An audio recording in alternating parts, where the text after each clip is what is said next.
My name is Jane Tellini. I currently dance and choreograph with a contemporary dance company here in St. Louis, Missouri.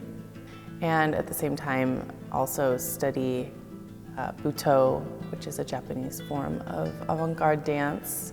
So Butoh was formed in World War II by two men, Tatsumi Hijikata and Kazuo Ono.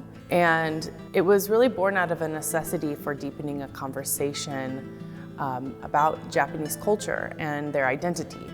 Because after the bombs were dropped, there was a big question left of where do we go from here?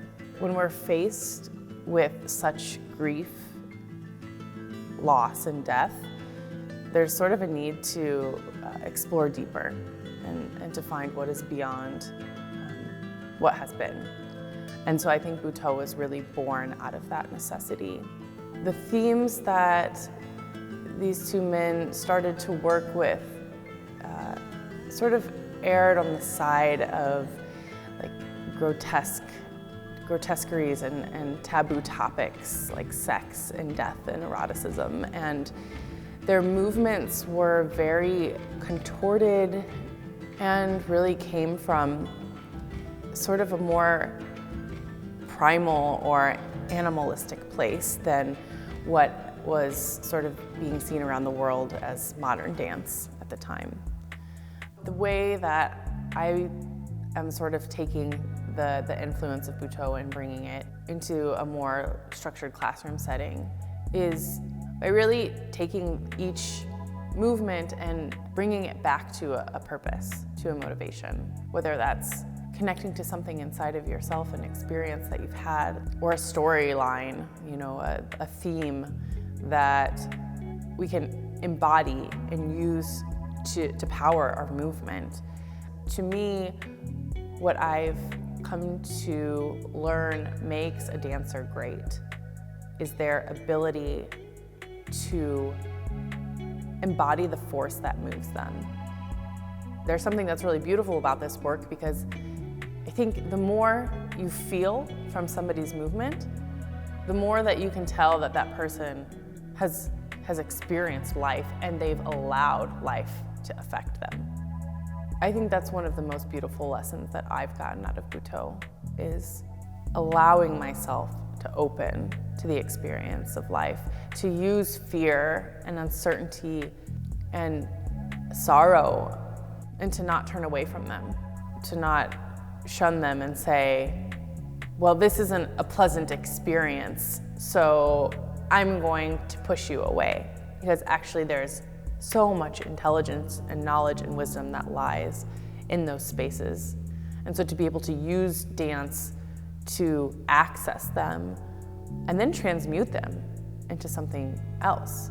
It's like a polishing of a diamond. You slowly transform something over time by engaging with it directly.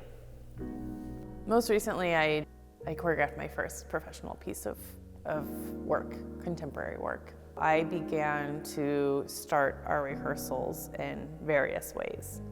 One of which being just sitting down with my cast at the beginning of class and us all sharing just where we were in our lives. Who were we beyond the walls of the studio?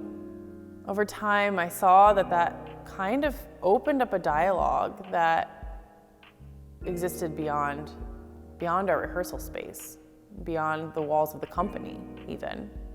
But we were sort of pulling each other into our most intimate and personal and vulnerable spaces. And also I would give prompts such as, what does it feel like to dance the essence of your loss? What does it feel like to dance joy, to dance silliness, to dance your uncertainty? All of these became themes that were part of, but not the entirety of the choreographic process. I saw everyone go through their own sort of transmutation. At the very beginning of the rehearsal process and also throughout, I continually asked the open-ended question, why do we dance? And it wasn't ever a question that I was looking for an answer. but I wanted to see in their bodies. A goal of mine was to guide my dancers into a deeper knowing of themselves, to relate, to reflect, to be a mirror, to metabolize the greater experience that we have here on earth. People are hungry for that. They're looking for that vulnerability. They're looking for that point of relation.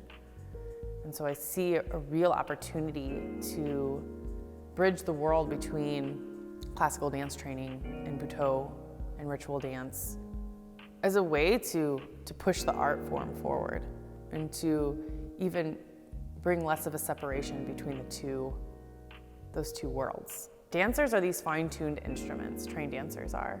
And we, beyond the studio, are humans.